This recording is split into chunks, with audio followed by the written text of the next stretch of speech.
আসসালামু আলাইকুম। আশা করি সবাই ভালো আছেন। আজকে অনেকদিন পর হেরাম শরীফে একটু ঘুরতে বের হলাম। কাজ শেষে আসলাম। এখন একটু খাওয়া-দাওয়া করবো। একটা স্পেস খুঁজতেছি যেখানে বসে খাওয়া-দাওয়াটা করবো।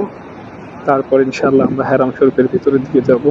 আসলে অনেক ব্যস্ততার পরে মাঝে, মাঝে একটু মেন্টালি রিফ্রেশের জন্য সময় পেলেই মসজিদুল হারামের কাছে যাই।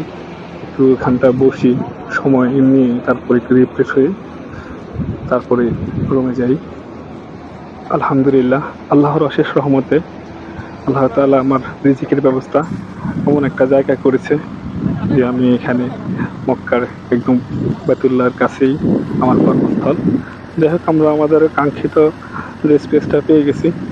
এখন আমরা ইনশাআল্লাহ নাস্তা করব। তারপর ইনশাআল্লাহ নাস্তার পরই হারাম শরীফের ভিতরে যাব ইনশাআল্লাহ।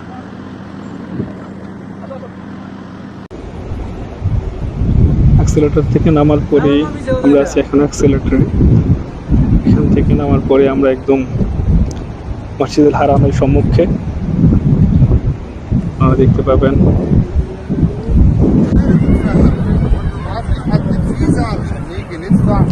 চলে আসছি আমরা একদম মসজিদুল হারামের সম্মুখে। এটা হচ্ছে ৬ নম্বর গেট দিয়ে আমরা প্রবেশ করছি। মাশাআল্লাহ, মসজিদুল হারাম খুবই পরিপাটি। লক্ষ লক্ষ হজ যাত্রী, ওমরা যাত্রী আসা যাওয়ার ফলেও মসজিদুল হারামের এরিয়াটা খুবই পরিপাটি থাকে। তবে হ্যাঁ, হজ যাত্রীদের জন্য, শুধুমাত্র হজ যাত্রীদের জন্য বছর এই সময়টা মক্কা স্পেশালি বেশি পরিপাটি করা হয়। তো মাশাআল্লাহ সেরকমটাই নজর আসতেছে। এখন হাজিদের, ওমরা হাজিদের যারা ওমরা করার জন্য আসে, এটা এখন বন্ধ আছে, কারণ মক্কাতে হাজিরা অলরেডি বিভিন্ন দেশ থেকে হজের ফ্লাইট শুরু হয়ে গেছে। তো হাজিরা আসতেছে, তাই সাধারণ ওমরাকারী যারা আছে তাদের জন্য এই মুহূর্তে পারমিট ছাড়া কোনো ধরনের হজ নিষিদ্ধ, ওমরা হজ নিষিদ্ধ। আর সেই কারণে একটু স্পেসগুলো ফাঁকা ফাঁকা দেখা যাচ্ছে। এটা স্পেশালি শুধুমাত্র হজের টাইমটার জন্য করা হয়। অলরেডি হজের ফ্লাইট চালু হয়ে গেছে। হয়তো এই সপ্তাহটা, এই ৫-৬ দিনের ভিতরেই মক্কা আবার মানুষে পরিপূর্ণ হয়ে যাবে হাজিদের আনাগোনায়।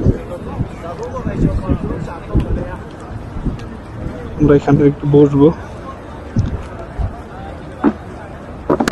তার আগে চারিপাশটা একটু আপনাদেরকে দেখাই।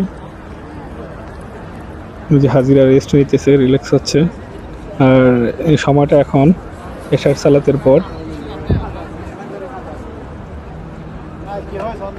আমার এই পেজ থেকে এমন ধরনের সব ভিডিও দেখতে আমার পেজটা একটু লাইক করবেন, ফলো করবেন, ভিডিওগুলো শেয়ার করবেন। ইনশাল্লাহ আমি এমন ভিডিও দেওয়ার চেষ্টা করব। অবশ্য আমার ভিডিও কোয়ালিটি হয়তো একটু 4। ইনশাল্লাহ আমি সামনে আরও ভালো করার চেষ্টা করব, যেহেতু আমি নতুন। আসসালামু আলাইকুম।